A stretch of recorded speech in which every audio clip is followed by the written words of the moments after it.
What if your spiritual growth wasn't about how often you meditate, how many books you've devoured, or how many retreats you've been to? Imagine, for a moment, that everything you've been taught about evolving spiritually might be backwards. The late Edgar Cayce, one of the most documented psychics of the 20th century, believed exactly that. He didn't judge spirituality by performance, but by deep inner transformation, and what he revealed could change how you see yourself forever. At this very moment, you might believe you're progressing on a spiritual path. You might feel like you're elevating, rising into higher consciousness, or growing wiser with each experience. But Cayce, who accessed what he called the universal consciousness more than 14 dozen times, offered a sobering truth. He said there are 12 unmistakable signs that reveal your true spiritual level.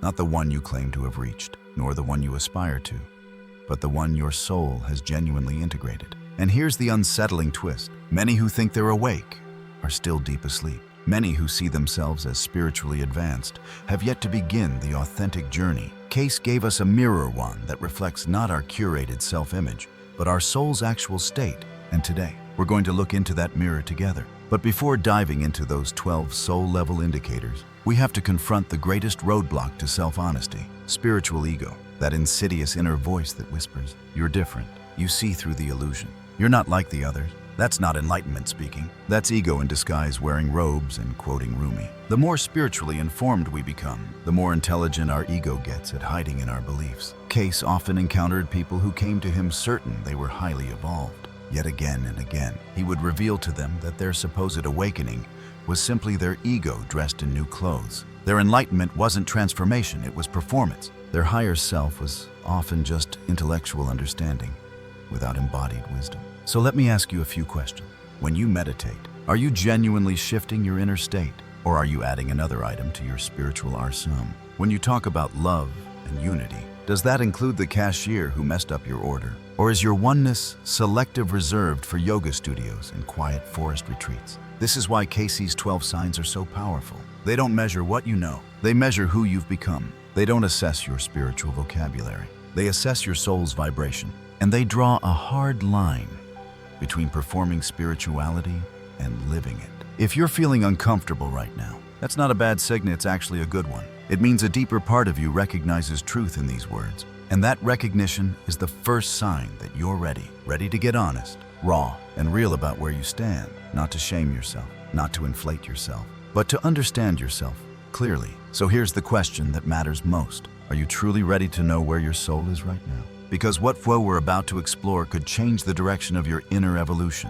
Before unveiling the first of the 12 signs, we need to establish something essential. Edgar Cayce emphasized that spiritual development doesn't follow a straight path, like a staircase, where one level clearly leads to the next. Instead, he described it more like deepening into a vast ocean, the same waters. But as you descend, new layers, new depths, new truths are revealed ones you didn't even know existed at the surface. Some traditions speak of 7 levels of consciousness. Others mention 12 or more nuanced stages. But regardless of the model, Cayce made one thing abundantly clear. Each level of growth isn't marked by accumulating knowledge, it's marked by a radical shift in how you experience reality. At the lower levels of development, you live from a place of separation. You see yourself as an individual entity, navigating a world of disconnected people, events, and things. Life happens to you, and your default mode is reaction. You blame others, you see problems as external. Your inner world feels chaotic, and your outer world mirrors that back. But as your consciousness matures, a subtle shift occurs. You begin to realize that your inner world creates your outer experience.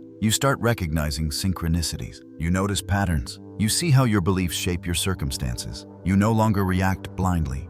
You begin to respond consciously. And then, if you keep going, something even more profound happens. You start perceiving unity beneath all apparent separateness. You feel connected to other beings. You begin to recognize the sacred in all things. You don't just understand oneness, you feel it in your bones. And at the highest levels, Cayce said, this isn't even something you feel anymore.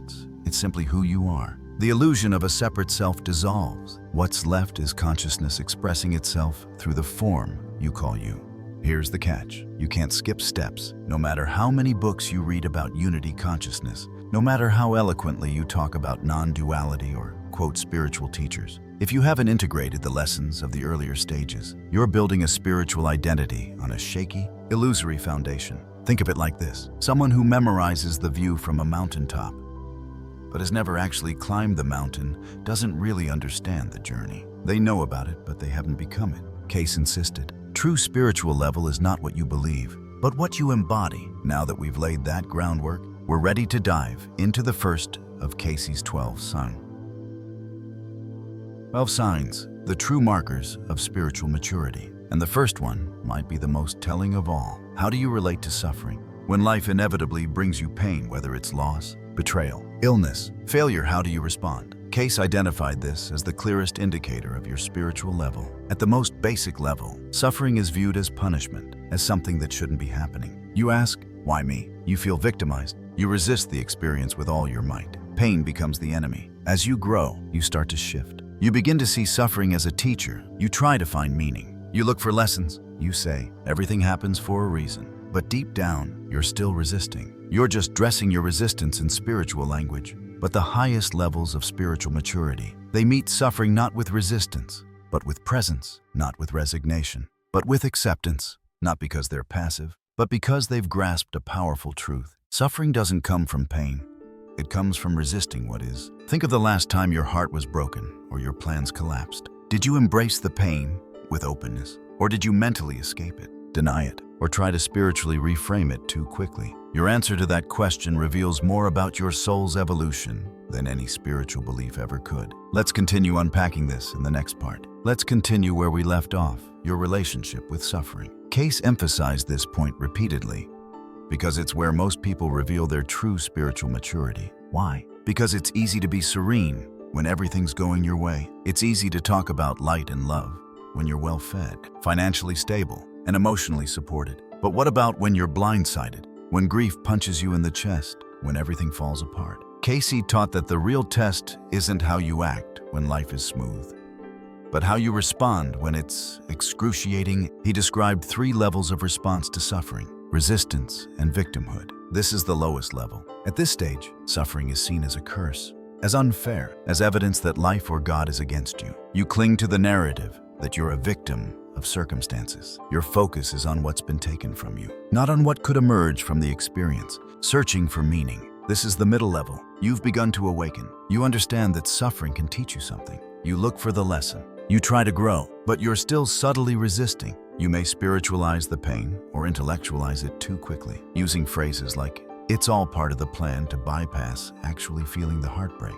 Presence and acceptance. This is the highest level. Not because you're indifferent or numb, but because you're deeply here. You no longer need the pain to go away before you feel peace. You meet the agony without mental escape. You sit in the fire, not to burn, but to be refined. Think of someone you know who has suffered deeply, maybe a cancer survivor, a grieving parent, or someone who lost everything financially. Now think of how they responded. Some fall into despair and remain trapped there. Others come out wiser, kinder, more grounded. What's the difference? It's not the amount of suffering, it's the level of spiritual integration. Cayce would ask, when you're hurting, do you try to fix, avoid, or numb the pain, or can you actually allow yourself to be with it? Raw and unfiltered. This is where spiritual cliches break down. This is where the mask falls away. Because pain has a way of exposing everything we pretend to be. Now let's move to sign 2, your capacity for genuine compassion. At first glance, this might seem simple. Of course you're compassionate, right? You care about people. You feel bad when others are hurting. But Cayce offered a much deeper, more nuanced view of compassion that reveals where you really are. He made a distinction between sympathy, empathy, and true compassion. Sympathy is surface level. You feel sorry for someone. You may offer kind words, but your focus is still on your discomfort about their pain. Empathy goes deeper. You feel with the person. You understand their suffering intimately. You walk in their shoes emotionally. But true compassion, the kind Cayce referred to, goes beyond both. It's the ability to be fully present with another's pain without trying to fix, save, or change anything. It's the capacity to hold space without inserting your own agenda. Here's an example. A friend tells you they're depressed. Sympathy says, I'm so sorry. That must be hard. Empathy says, I've been there. I know how painful that is. But true compassion sits with them in silence, listens without interruption, offers no solution unless asked, and does so without feeling the need to be the helper. Can you do that? Can you let someone suffer in your presence without immediately needing to make it better? Can you resist the urge to offer spiritual platitudes like, everything happens for a reason, just so you feel less uncomfortable? Most of us can't. Why? Because someone else's pain often triggers our own unhealed wounds. We rush to fix them, so we don't have to sit with our own helplessness. But Cayce insisted, real compassion requires inner stability. It requires a foundation of emotional maturity so solid that another's suffering doesn't rattle you, it awakens your deepest love. And perhaps most importantly, true compassion means trusting the journey of another soul even when you don't understand it. Let's explore the next sign in part 4. We ended with Cayce's profound insight on compassion, which naturally leads us to the third sign of spiritual maturity, your relationship with truth. This sign goes far deeper than simply being honest with others. Cayce emphasized that the most difficult and transformative honesty is the honesty you extend to yourself. According to him, self-deception is the single greatest obstacle to authentic spiritual evolution. And it's far more common and subtle than we'd like to admit. Let's break this down. At lower spiritual levels, we lie to ourselves constantly. Not because we're evil or manipulative, but because facing the truth about ourselves is deeply uncomfortable. So we rationalize, we justify. We tell ourselves carefully constructed stories to protect our self-image. We say things like, I'm not angry, I'm just passionate. I'm not being controlling, I care. I didn't betray my values. Things were complicated. These are the soft lies, the polished justifications, the ego's attempt to maintain an image of being good or spiritual. But Cayce was clear. Growth cannot occur in a fog of denial. You cannot evolve beyond what you refuse to see. At intermediate levels, you begin to peel away the layers of delusion. You start recognizing your own defense mechanisms. Maybe you acknowledge that you were acting out of jealousy or pride, even if you still feel embarrassed about it. This is progress. But often, even here, we're still judging ourselves harshly, turning honest reflection into self-criticism rather than liberation. At the highest levels of spiritual maturity, something remarkable happens. You begin to see yourself, your whole self, with clarity and compassion. You can say, yes, I was jealous. Yes, I was insecure. Yes, I lashed out. And instead of spiraling into shame, you just see it. No drama, no denial, no self-punishment. Just truth, clean and clear. Cayce called this spiritual transparency, the ability to witness your shadow without flinching and without defending it. Here's a challenge. Think of the part of yourself you're most ashamed of. Can you name it out loud without justifying it, without explaining it away? Can you say, this is part of who I am right now, without collapsing into guilt or running to fix it? If you can't, it means you're still more invested in how you appear even to yourself than in who you really are. And that investment is the ego's last stronghold. It's subtle but powerful. Cayce taught that the moment you can see your inner contradictions with clear eyes and a soft heart is the moment your growth accelerates. Why? Because energy that once went into maintaining illusions is now available for real transformation. Let's now move into sign 4, how you respond to criticism. This one is a brutal but effective mirror. When someone criticizes you, whether it's your partner, a coworker, a stranger online, what happens inside you? At the lowest levels, criticism triggers instant defensiveness. The ego feels attacked, and so you either lash out, shut down, or discredit the other person. They don't know me. They're just projecting. They're being unfair. The need to preserve your self-image overrides any openness to truth. At intermediate levels, you pause. You've learned to at least consider that feedback might contain something useful. You don't immediately fight back. You try to stay composed. But even here, your ego still feels threatened. You still crave to be seen as good, wise, or spiritual, so you might nod politely while seething inside. But at the highest levels, criticism becomes something radically different, a doorway to self-awareness. You hear someone point out your blind spot, and instead of defending, you become curious. Is that true? Let me explore that. You don't collapse into shame. You don't feel the need to explain yourself. Why? Because you no longer derive your identity from being flawless. You know that who you truly are, the core awareness beneath personality, can't be damaged by opinions. Only the ego is threatened. The true self, it's unshakable. This is one of Cayce's clearest indicators of spiritual advancement. The ability to hear uncomfortable truths without needing to fight, flee, or fix. Just to listen with open awareness. So, reflect on this. How did you respond the last time someone called you out? Did you get angry? Did you shut them down? Or did you lean in and listen even if it hurt? Let's continue to the next core sign in part 5. We now arrive at the 5th sign in Edgar Cayce's framework for spiritual maturity. Consistency between belief and behavior. This one is perhaps the most damning and the most uncomfortable for those who consider themselves deeply spiritual. The question is simple, but the implications are profound. Do your actions match your values? Cayce believed that the gap between what you claim to believe and how you actually behave in daily life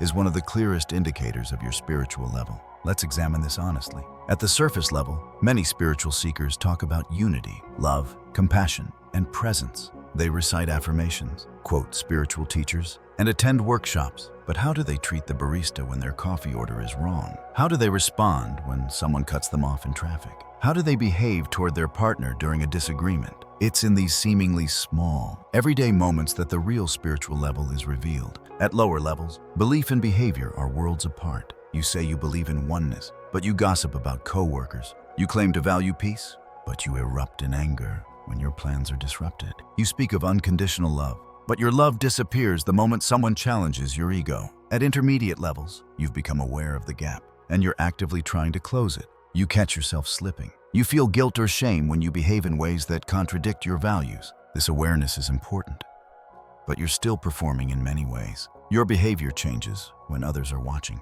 but not necessarily when you're alone. At the highest levels, something deeper occurs. You no longer need to perform spiritual values, they arise naturally. Your kindness isn't a strategy, it's a state of being. Your patience isn't forced, it's your natural rhythm. Your compassion doesn't turn on and off based on circumstances, it's the ground you stand on, always. Cayce was blunt. Your spiritual level is not determined by your highest insights, but by your lowest behaviors. You can talk about enlightenment all day long, but if you're consistently impatient, judgmental, reactive, or unkind in daily life, those insights have not yet transformed your being. Here's a thought experiment. Imagine someone followed you around for a week with a camera recording everything you said and did, not just in public, but in private too. What would they conclude about your level of spiritual development? Would they see someone embodying their values, or someone whose spiritual identity is more performance than practice?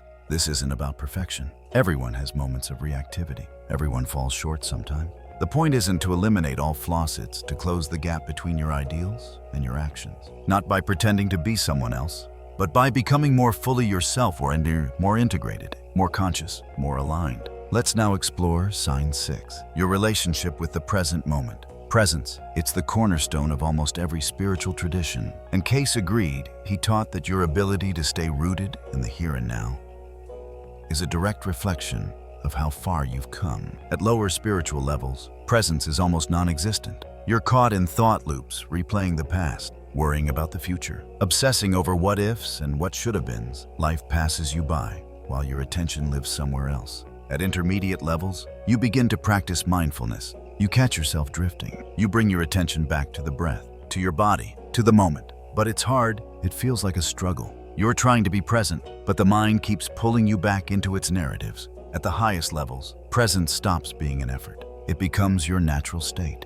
Why? Because you've realized that you are presence itself. You're no longer trying to be present, you're simply resting as awareness. Here's a test Cayce would have loved. Right now, can you feel the energy in your hands? Can you sense the aliveness in your body without naming it or thinking about it? How long can you rest in that awareness before thought pulls you away? Your answer reveals more than you think. Presence isn't about spiritual performance. It's not about sitting on a cushion with eyes closed for an hour. It's about being here in the mundane, while washing dishes, while listening to your child, while waiting in line. The more you can inhabit those moments, the more spiritually developed you truly are. Let's continue with part 6, where we'll go even deeper into the signs that distinguish real inner growth from illusion. Continuing from presence, the 6th sign, we now move to the 7th sign of spiritual maturity, according to Edgar Cayce, your need for external validation. This one is subtle and it cuts deep. Cayce explained that one of the most significant thresholds in a person's spiritual evolution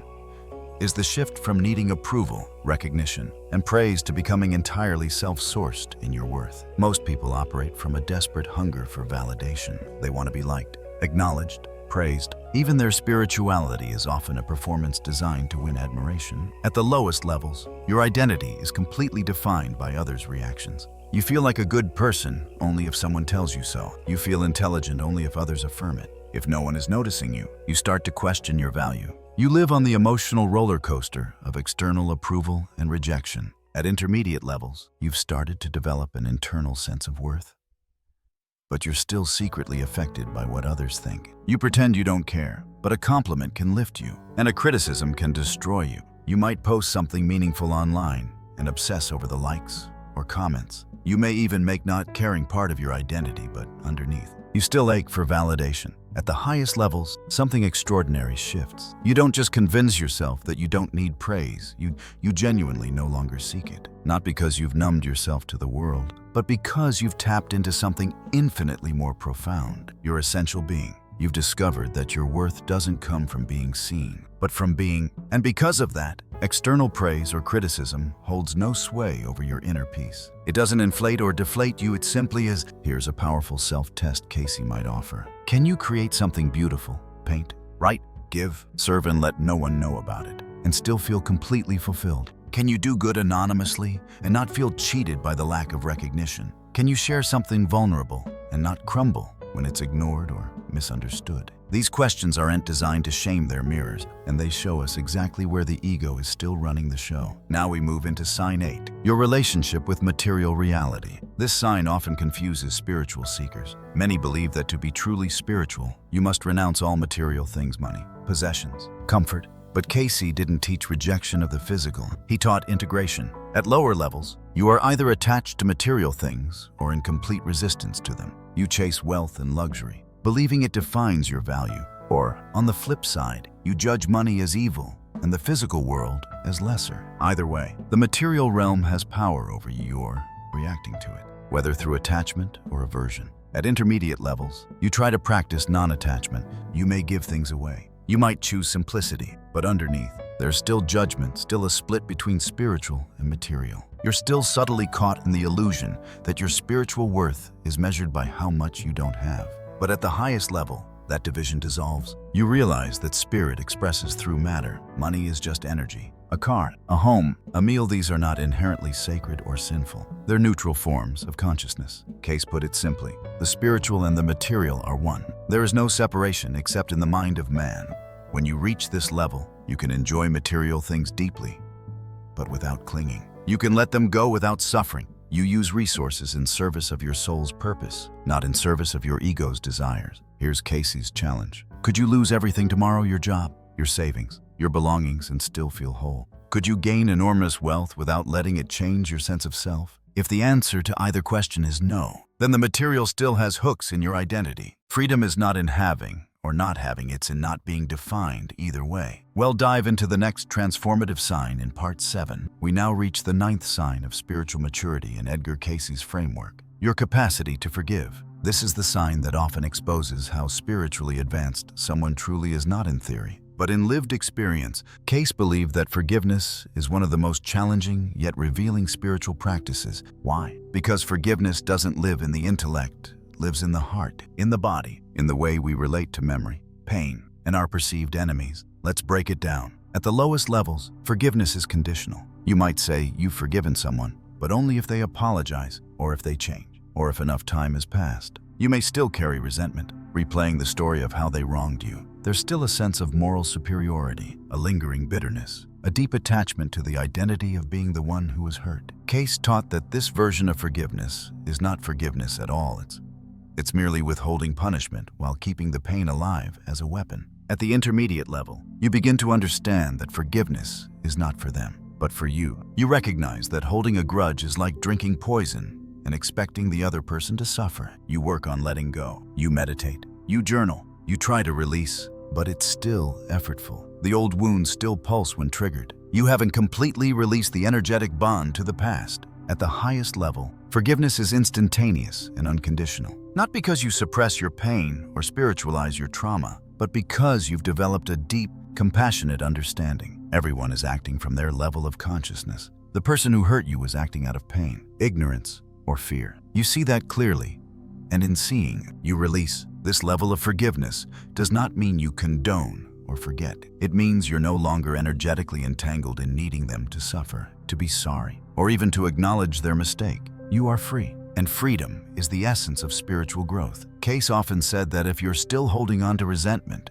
even if it's tiny, even if it's justified, you're still giving your power away to the past. your consciousness is still tethered to a version of reality that no longer exists. Here's the test. Is there someone past or present who, when you think of them, still creates tension in your body? Still provokes a mental story about what they did to you? If so, there is still an opportunity to go deeper, not to force forgiveness, but to uncover the place in you that still needs to heal. Now we transition into sign 10, your relationship with uncertainty. This one reveals how much control you're still trying to exert over life. At lower levels, uncertainty is terrifying. You need clarity, predictability, and solid plans. When life throws you into the unknown, you panic, you micromanage. You grasp for control of people, events, outcomes, because not knowing what's coming feels unbearable. At intermediate levels, you've learned to trust the universe, at least in theory. You repeat mantras like, everything happens for a reason, or the universe has my back. But secretly, you're still anxious. You practice surrender, but it's conditional. You still crave guarantees before you let go. At the highest level, you fall in love with uncertainty. You stop trying to control the river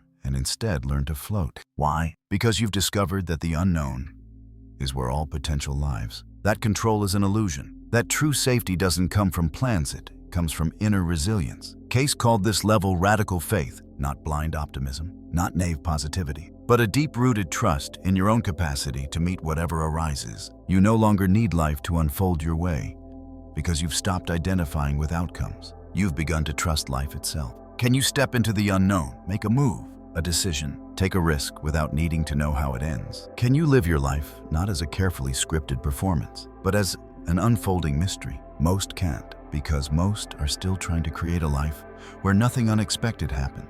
But spiritual maturity means letting go of that illusion and learning to dance with the unknown. We'll continue this journey into the final few signs in part 8. As we continue exploring Edgar Cayce's framework, we arrive at the 11th sign of spiritual maturity. One that's often misunderstood, but incredibly revealing: your capacity for solitude. Cayce taught that true spiritual growth requires a deep, honest relationship with oneself. And the ultimate environment for that kind of relationship isn't found in community, in social media, or even in spiritual gatherings.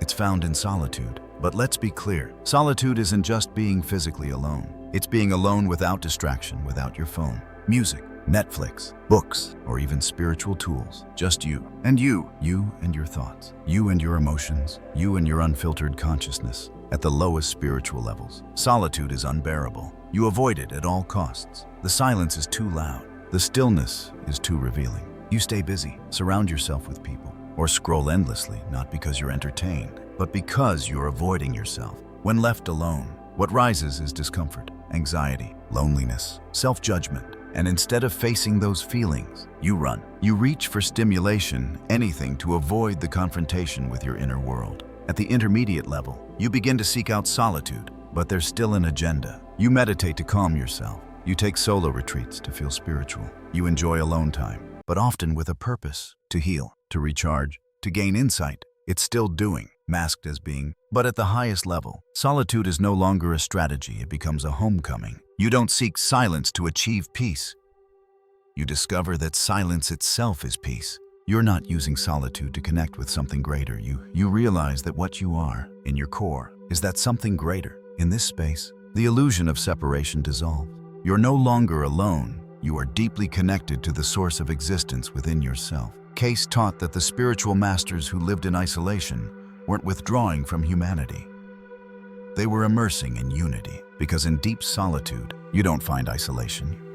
You find oneness. Here's your test. Can you sit alone, in silence, for 1 hour, without reaching for a distraction, without an agenda, and without judgment? Can you be with your thoughts, your fears, your sensations, without needing to escape or fix any of it? If not, you've just discovered an invitation, not a failure, but a mirror, a call to turn inward, because as Cayce taught, you can't evolve beyond what you're unwilling to face. And nothing reveals what you've avoided more clearly than solitude. Now, we reach the final and most important of the 12 signs. Sign 12, your relationship with service. Cayce believed this was the ultimate expression of spiritual maturity, not whether you serve, but how and why you serve. At lower levels, service is ego-driven. You help others to be liked, to feel superior, to earn karma, or to gain spiritual status. Your acts of kindness are transactional. You give expecting praise. You serve so that you can feel like a good person At the intermediate level, your service becomes more conscious. You volunteer, you donate, you help people, you genuinely want to make a difference. But still, there's often a subtle separation. You see yourself as the helper, and them as the one in need. There's a giver and a receiver. There's still an I who is doing good for someone else. At the highest level, that distinction disappears. You don't serve because you want to, or should, or because it makes you feel good. You serve because there's no separation between you and the one you're serving. You recognize yourself in them. You feel the impulse to help. The way the heart feels the impulse to beat, naturally, effortlessly, without needing acknowledgement. This is what Cayce called egoless service. You don't need to be thanked. You don't even need to see the results. You give without attachment to outcome. You offer your time, your love, your presence, not to fix or save, but simply to be a vessel through which love flows. Here's the mirror. Can you help someone anonymously and feel as fulfilled as if you'd been celebrated for it? Can you give to someone who will never thank you, who may never even know it was you? Can you serve those who don't seem deserving and do it from the same space of unconditional love? If the answer is yes, you've touched one of the highest frequencies of consciousness, selfless contribution. Because in the end, your spiritual development isn't measured by what you know or how much you've healed, but by how naturally love flows through you into the world. Let's bring all 12 signs together in part 9. Having now journeyed through all 12 signs in Edgar Cayce's framework, we arrive at the heart of this teaching, integration. You might be wondering, what now? You've likely recognized yourself in some of these signs more than others. Perhaps you felt aligned with some of the higher levels and deeply challenged by others. That's exactly what this process is meant to evoke. A truthful self-inventory, free from the illusions of ego and the masks of spiritual performance. And here's the key takeaway Cayce insisted on. You don't need to be perfect at all 12 signs to be on the path. Spiritual maturity isn't about scoring a perfect 12 out of 12. It's about having the courage to look honestly at where you are and the humility to accept it without shame. Because in truth, the spiritual ego is not just about arrogance. It's also about the need to appear farther along than you actually are to yourself and to others. But Cayce's greatest wisdom was this. You can't skip levels. You can't leap into non-duality without first mastering basic presence. You can't serve selflessly if you haven't yet learned to be alone with yourself. You can't embody compassion if you're still performing kindness as a strategy for approval. Each sign builds upon the foundation of the previous ones. You cannot fake the depth. The spiritual path is not a ladder to climb, but a spiral to deepen. And that spiral begins and ends with awareness. Cayce called this spiral the evolution of consciousness. And each turn of the spiral asks you to see yourself more clearly, more honestly, more compassionately. Let's be real. Many spiritual seekers spend years intellectualizing their growth. They consume books, attend workshops, memorize philosophies. But the true test isn't what you know, it's how you live. How you respond in ordinary moments. How you show up in relationships. How you treat yourself when you make mistakes. How you show grace when no one is watching. So what do you do with this knowledge now? Cayce would say, you observe without judgment, without denial, without performance. This practice of watching yourself moment by moment, honestly and gently, is the most transformative spiritual work you can do. It's not dramatic, it's not glamorous, but it's real, and it creates sustainable, soul-deep change. Now that we've looked into the 12 signs and Cayce's teaching on integration, you might feel both inspired and overwhelmed. That's normal. When you see clearly where you are and where you thought you were, it can shake your spiritual identity. But that discomfort, that's your breakthrough point. It's where real growth begins. So, how do you move forward? Cayce's answer wasn't to push harder, read more, or meditate for longer hours. His recommendation was surprisingly simple and yet profoundly challenging. Honest self-observation. For the next week, choose one of the 12 signs, the one that triggered you most, or the one you feel weakest in. And instead of trying to fix it, just observe it. No judgment, no self-shaming, just raw awareness. Here are a few examples of how that might look in real life. If you choose presence, notice how often your mind drifts away from what you're doing. Washing dishes, driving, eating, listening. Are you really there? Or are you lost in thought loops? Rehearsing conversations, planning the future. Just track it without criticism. If you choose compassion, watch how you respond when someone shares their pain. Do you feel the need to offer advice? Do you try to fix their discomfort so you can avoid your own? Or can you simply hold space without interfering? If you choose forgiveness, notice the moments when resentment reactivates. Does someone's name still create a reaction in your body? Are you still rehearsing the story of what they did? Can you observe that with gentleness, not judgment? The point is not to force transformation. The point is to shine light on the truth of your current state. Because Cayce believed, And modern psychology now echoes this, that awareness alone begins to create change. When you see something clearly, repeatedly, and without defensiveness, the ego's grip starts to loosen. You begin to act from awareness instead of unconscious habit. You stop pretending. You start becoming. Cayce emphasized that this kind of conscious attention is more powerful than any ritual or spiritual technique. Why? Because it's your awareness that transforms you, not your effort. Like a mirror, it reflects your current reality with such clarity that change happens not through force, but through recognition. Imagine this. What would shift if you spent 7 days simply observing how often you seek validation, or how frequently you resist the present moment, or how deeply you react to criticism, not trying to be better, just watching? Honestly, kindly, you might begin to notice patterns you've never seen, habits that have run your life without your awareness. That's not failure, that's awakening. This is the real work, not flashy, not fast, but absolutely foundational. Let's continue to part 11, where we'll revisit Cayce's final reflections on your purpose in the grander spiritual game. As we near the close of this journey through Edgar Cayce's Signs of Spiritual Maturity, it's time to step back and look at the bigger picture, the why behind it all. Why does any of this matter? Why examine your relationship with suffering, truth, presence, or forgiveness? Why challenge your ego or confront your inconsistencies? Cayce had a simple but profound answer. Because you are not just a human being seeking spiritual experiences, you are a spiritual being having a human experience. That reversal is more than poetic.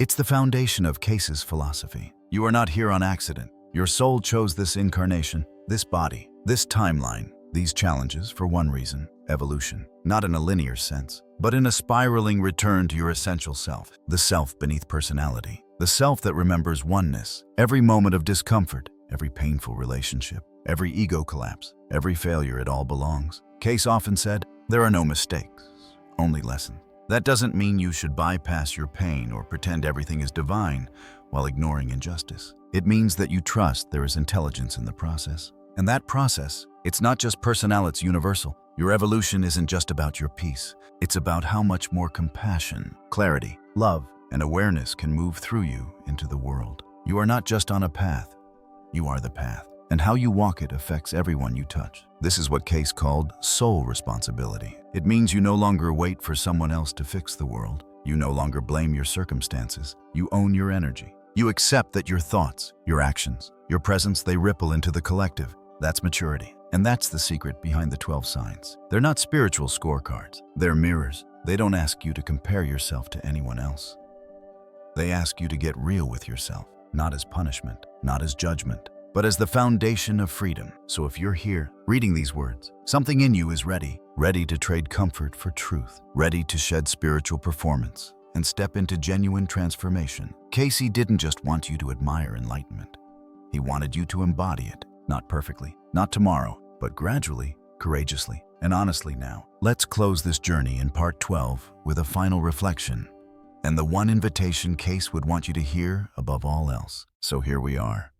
The final part of our journey through Edgar Cayce's 12 Signs of Spiritual Maturity. But as Cayce would say, this isn't really the end. In fact, this is just the beginning. These signs aren't checkboxes on a list. They're living mirrors, reflections that will continue to evolve as you evolve. You might revisit them in a year and see things you couldn't see before, not because the signs changed, because you did. That's the nature of real spiritual growth. It's not linear, it's spiral-shaped. You circle back to the same lessons, the same triggers, the same wounds, but each time, you meet them from a higher vantage point, with a deeper awareness, a softer heart. Cayce often reminded his students that spiritual development wasn't about escaping the human experience. It was about inhabiting it fully, with your soul awake, with your heart open, with your ego humbled, not destroyed, but aligned. And here's the part many seekers miss. It's okay to be in process. It's okay to still struggle with forgiveness. It's okay to still need approval sometimes. It's okay to forget presence, to resist uncertainty, to stumble. What matters most is not that you're perfect, it's that you're willing to see yourself clearly, that you're choosing truth over comfort, that you're more interested in becoming than in appearing. That willingness, it's everything. It's what Cayce called spiritual readiness. The moment you stop pretending you're further along than you are, the moment you admit with love, this is where I am, that's when real growth begins. That's when the soul starts to expand. So now, take a breath, place your hand on your heart, and ask yourself gently, which of these signs am I being invited to deepen into right now? Not to fix it, not to master it, just to walk with it, to observe it, to learn from it. That one act of inner honesty is more sacred than 1,000 spiritual workshops. It's what Cayce meant when he said, self-awareness without judgment is the key to spiritual evolution. And finally, let this truth sink in. You are already enough. You don't need to ascend. You don't need to escape. You need only to remember who you are and to live from that remembering, one breath at a time. Let's complete this reflection in part 13 with a final word and an invitation to join others walking this same path. And now, we arrive at the final word. You've walked through Cayce's 12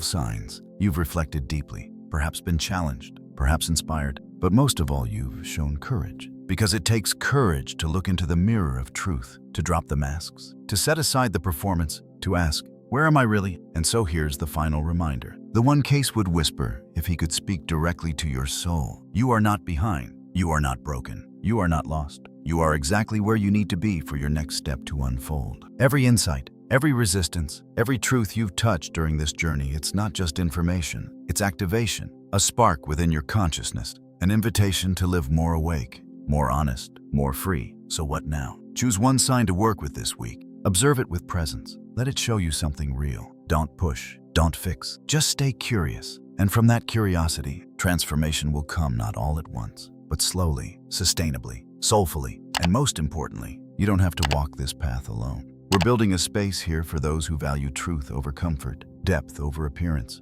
and growth over image.